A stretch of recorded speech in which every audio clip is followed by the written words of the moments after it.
Hi everybody, and thanks for being with us on this Tuesday. A nice Tuesday. One of a few days like this we've got in the forecast. And man, talk about trying to find a reason to get outside and take in a little of it.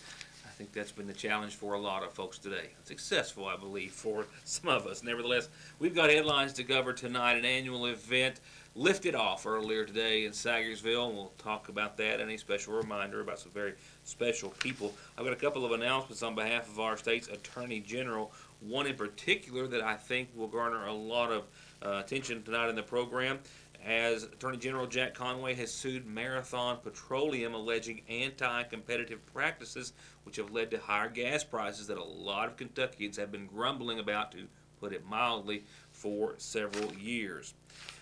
Another update or two, a few other things that I may have to be able to work in before the program is over. Also, a McGoffin County man set to stand trial in just a few days on serious sexual abuse related charges. An update on that case and other news and information what's left of the half hour. Once again, thanks for spending some time with us.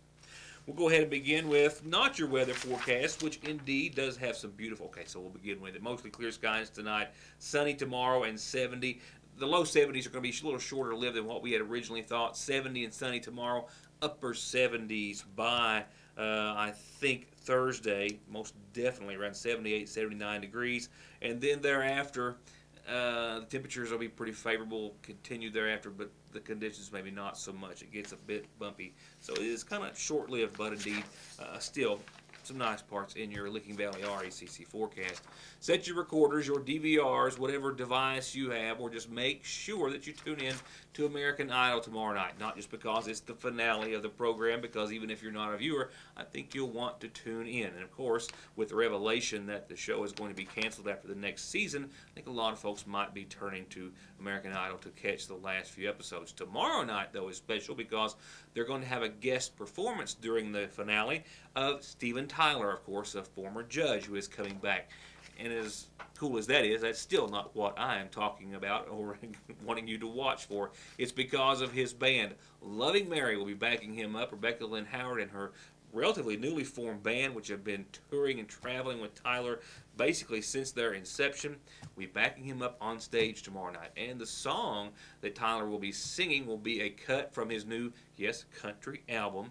And that song was written by Loving Mary. So a lot of reasons to watch tomorrow night, the finale of American Idol. We'll be watching, and we'll, of course, try to have a glimpse of it on the following program the day after. It's on Fox, of course, tomorrow night for the big finale. And for us, an even bigger event therein.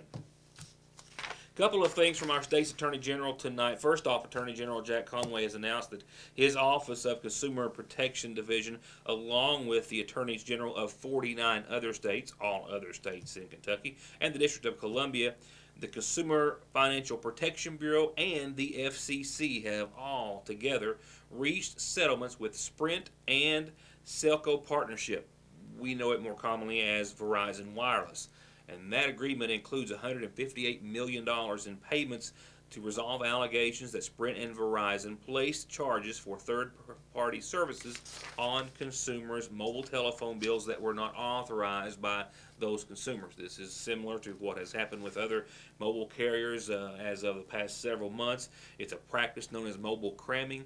Consumers who have been crammed often have charges, typically $9.99 a month, for premium text messaging subscription services known as PSMS subscriptions, and that also includes the likes of trivia and horoscope and sports scores that the consumers have never heard of and certainly never wanted to pay for. The Attorney General alleges that cramming occurs when carriers place charges on consumers' mobile telephone bills or deduct them from their prepaid accounts for third-party products without knowledge or authorization from the consumers themselves. Sprint and Verizon are actually the third and fourth mobile telephone carriers or providers to enter into nationwide settlements to resolve allegations regarding cramming. Attorney General Conway announced similar settlements, you may recall me mentioning, with AT&T back in October of last year to the tune of $105 million, and T-Mobile in December of last year to the tune of $90 million.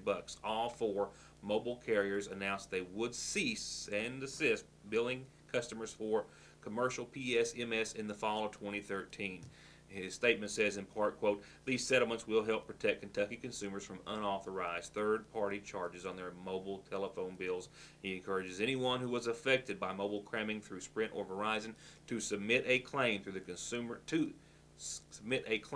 consumer redress programs required by these settlements. If you want to collect on money that you think you are due, you have to go through the motion and fill out the claim. Under the terms of the settlements, Sprint will pay $68 million, Verizon will pay $90 million. And of those amounts, Sprint and Verizon are required to provide $50 million and $70 million, respectively, to consumers who were victims of cramming. Sprint and Verizon also will each distribute refunds to harmed consumers through redress programs under the supervision of the Consumer Financial Protection Bureau.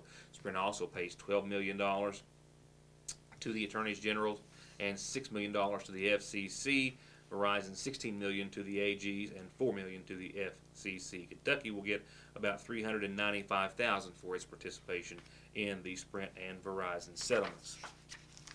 Now, of great interest, maybe of greater interest to Kentucky consumers, to the likes of which are, I would imagine, a lot who I have heard and we have looked into over the course of the years, who have thought maybe unfair practices were going on at the pump. Also from Kentucky Attorney General Jack Conway, he has, as he alluded to a couple of days ago, as of today, officially filed a lawsuit in federal court against Marathon Petroleum.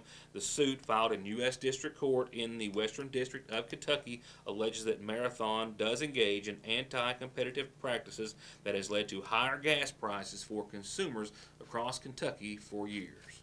Conway said today, and I quote, "For almost 2 decades, Marathon has been allowed to run rampant in Kentucky. Marathon owns and operates the only refinery in Kentucky, and it maintains its wholesale monopoly by making retailers and other potential suppliers enter into contracts that are outright anti-competitive.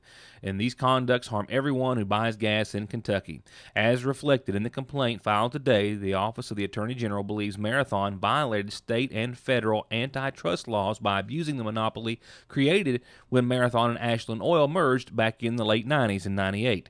The suit alleges that Marathon abused its monopoly, which led to higher gas prices for Kentucky consumers and businesses. The price disparity, he says, is not as you would expect maybe in eastern Kentucky, but most pronounced in the Louisville area and Covington markets. He says it's in that part of the state where retailers are required to sell reformulated gas, called RFG, during the summer months to reduce pollution emissions and improve air quality. Gas prices in Louisville, he says, are generally 20 to 30 cents higher a gallon than the rest of the state.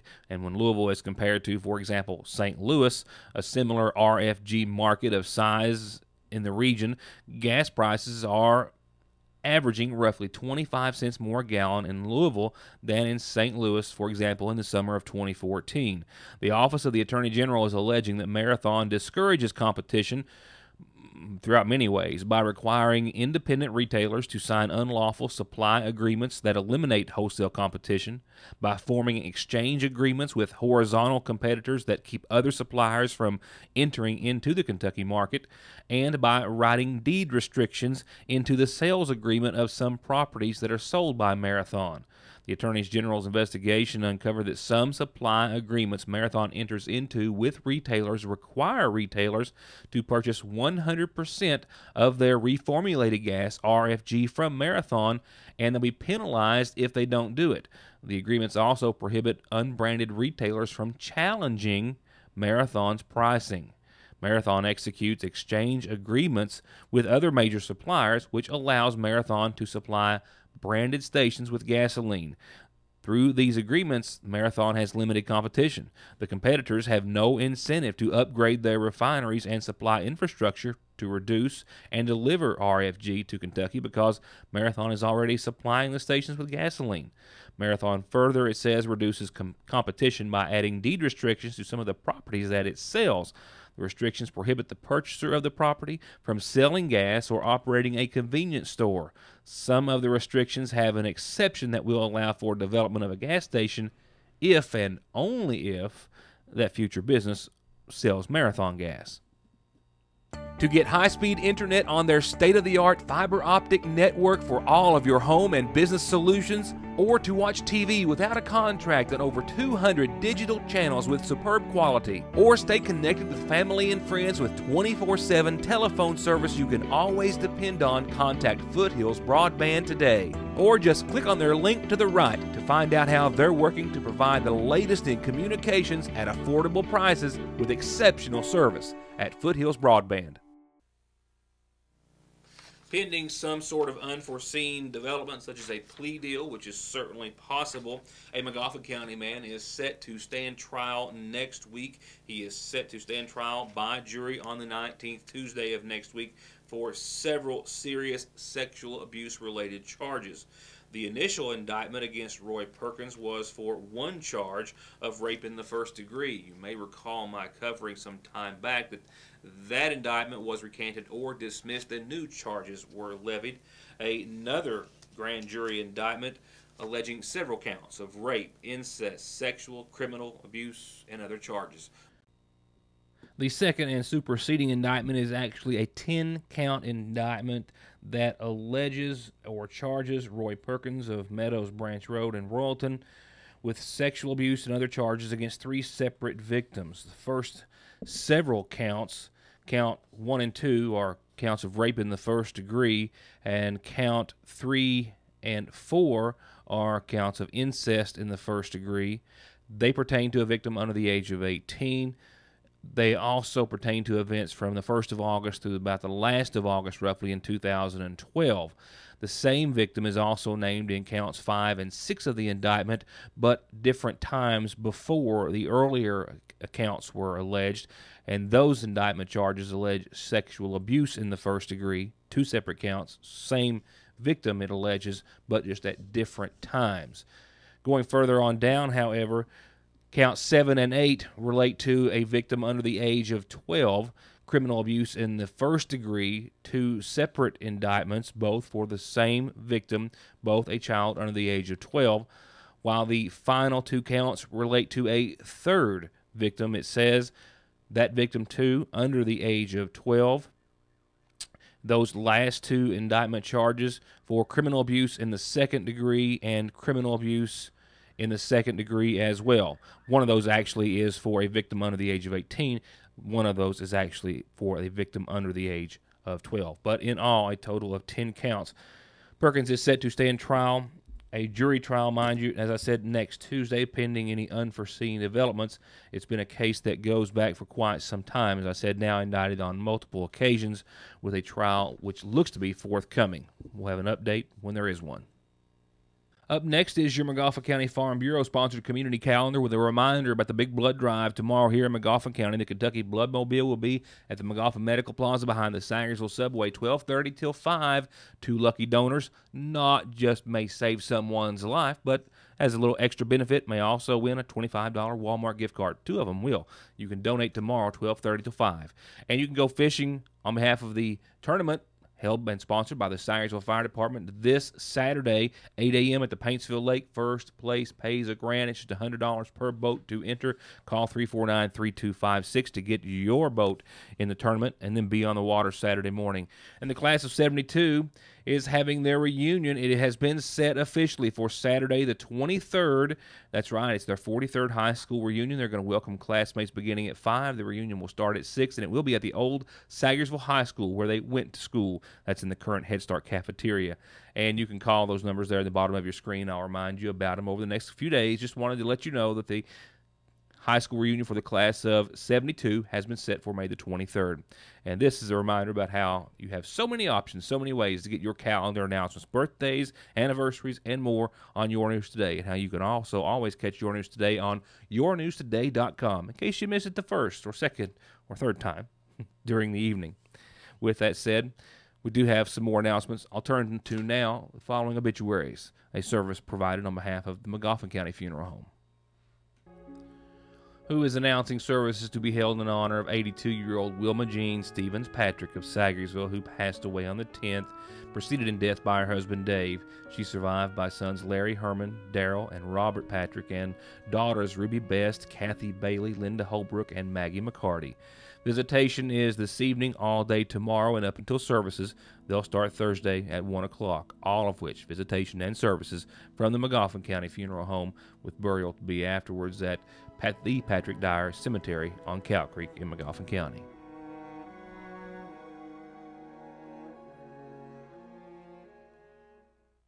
To get high-speed internet on their state-of-the-art fiber optic network for all of your home and business solutions, or to watch TV without a contract on over 200 digital channels with superb quality, or stay connected with family and friends with 24/7 telephone service you can always depend on, contact Foothills Broadband today. Or just click on their link to the right to find out how they're working to provide the latest in communications at affordable prices with exceptional service at Foothills Broadband. Hey guys, Jason Weffenstedt, sales manager at the all-new Hutch Chrysler Dodge Jeep Ram in Paintsville, Kentucky. Where, as you can tell behind me, we're just weeks away from opening our brand new dealership, and we want to invite everybody down to take a test drive and be entered to win a free vacation package from Hutch Chrysler Dodge Jeep Ram in Paintsville, Kentucky. They're only weeks away from their grand opening, but they're open for business today. So come in and get entered for a vacation package to be given away at the brand new Hutch Chrysler Dodge Jeep Ram in Paintsville. 297-5066. Well, how about a little fiesta? All you have to do is stop by the Sagersville Nursing and Rehabilitation Center. Once again, it's Nursing Home Week across the state of Kentucky and across this great nation, and it's always recognized annually on the local level by staff and residents at Sagersville Nursing and Rehab, where I got to go today, as I go each and every year for their annual balloon liftoff. This one, gorgeous day with a lot of smiles and some important reminders on behalf of Magoffin County Judge Executive Charles Hardin as to what little things we can all do to better not just the life of maybe a resident of a long-term care facility, but ours as well. Everyone for being here, especially the local news station. Ritt's always very, very good about covering these events. I have a proclamation here honoring the nursing home. Proclamation by the Magoffin County Judge Executive. To all to whom these presents shall come.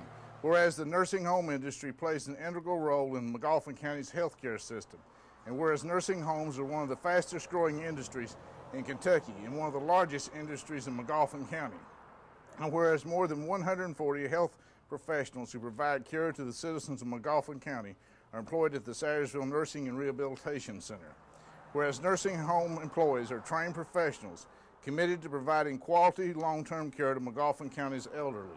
Therefore, I, Charles Hardin, M.D., Magoffin County Judge Executive, do hereby proclaim May 10th through the 15th, 2015, as Nursing Home Week in Magoffin County, and urge all citizens to participate in this observance by acquainting themselves with the benefits, services, and potential of the facility, and by visiting this nursing home to demonstrate to the patients and residents that the community cares about them and their welfare. Done this the 12th day in the year of our Lord 2015. I would really like to thank also those people who come in and visit the patients here at the nursing home. It is very, very helpful. It really makes the people who are here, the elderly citizens, realize that people still care about them. I would really like to point out all the clubs that come, but especially the churches and the pastors. Nothing cheers our patients up anymore than for someone to come in, have us singing the gospel songs, or have a religious service, or to come and just say prayer to them. And from the bottom of my heart, and on behalf of all the employees here at the Healthcare Center, we thank the community for that. On three, everybody let them go. 1, 2, 2.5, 3. And they're off again, celebrating another Nursing Home Week across the nation and here locally. They've got fiesta events planned all week long. Stop by, visit with someone. Maybe it's something that you'll want to do again and again. And check out everyone who has so many services to offer and all those lovely residents inside the Sagersville Nursing and Rehabilitation Center.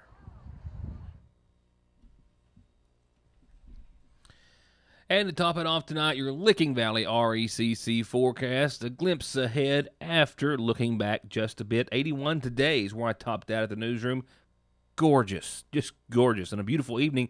A little cooler than what we have seen, certainly, but welcome. A low of 44 tonight. Now, we've seen a west-northwest wind this evening. I actually had a peak just before 6 o'clock of about 15 miles per hour. Right now, only moving right around 2, so a 5 to 9 mile per hour average from the northwest-northwest, and that will, of course, calm down, and we'll see just, excuse me, just mostly clear skies to follow thereafter. Not too shabby. Midweek, not too shabby either. 70. I expect we'll see right at 70 degrees tomorrow under sunny skies, and that low tomorrow night of 46. Calm winds, clear tomorrow night. Thursday, more sunshine. Temperatures start to take a hike up. 78 degrees. We'll see a calm wind becoming east-southeast around 5 in the afternoon, and a 20% chance of showers is mainly after midnight Thursday night, but into your Friday's forecast. We'll still have the upper 70s, lows in the low 60s, more clouds, and a good shot of some showers and maybe even a few thunderstorms, the likelihood of which will be likely, I'm sad to say, on your weekend. This weekend's not going to be as fun. 78 showers and possibly some storms likely. A low of 64 for your Saturday night. Cloudy skies start to finish, and to finish out your weekend, well, not so bad. An improvement, certainly. I think we'll see a little sun peek through. Partly sunny skies. Still a 40% shot of some showers, accompanied with a few storms embedded therein as well. Temperatures Sunday right around 80, and the 80s stick around maybe throughout much of next week. Make a return. Low 80s, not upper. I can handle that. Well, thank you for being here. More news that I promised, like always, you only see with me tomorrow night, when we hope you'll return for more of your news today. For now, good night. Enjoy a beautiful Tuesday evening, and we'll see you then. Thanks for watching.